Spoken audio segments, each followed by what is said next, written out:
కథ పేరు అడవిలో స్నేహం. పచ్చని అడవిలో గని అనే పెద్ద శక్తివంతమైన ఏనుగు ఉండేది. అదే అడవిలో నది ఒడ్డున తేనెను ఎంతో ఇష్టపడే చిన్న ఎలుగుబంటి బాలు నివసించేవాడు.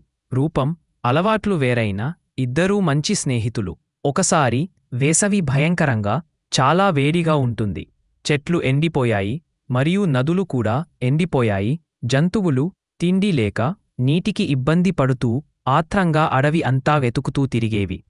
జంతువుల బాధను చూడలేక గని అనే ఏనుగు తన తొండముతో పొడవాటి కర్రను పట్టుకుని నేలను త్రవ్వాడు.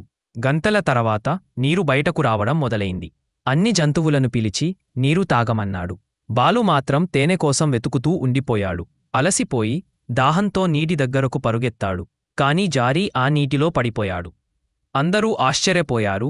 కాని గని వెంటనే సహాయం చేసేందుకు పరుగెత్తుకుని వచ్చాడు. గని మెల్లగా బాలును పైకి లేపాడు. సిగ్గుపడిన బాలు, నేను ఎవరికీ సహాయము చేయలేదు, అయినా నువ్వు నన్ను ఎందుకు కాపాడావు అని అడిగాడు. గని చిరునవ్వుతో, కష్టములో ఉన్నవారిని రక్షించటం నా బాధ్యతగా భావిస్తాను అంతే అని గని అన్నాడు.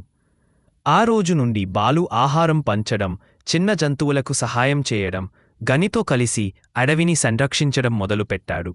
వారి స్నేహం మరింత బలపడింది. నీతి ఏమిటంటే, నిజమైన స్నేహం, నిజమైన ప్రేమ అనేవి ప్రతిఫలం ఆశించకుండా ఇతరులకు సహాయం చేయడంలో ఉంటాయి.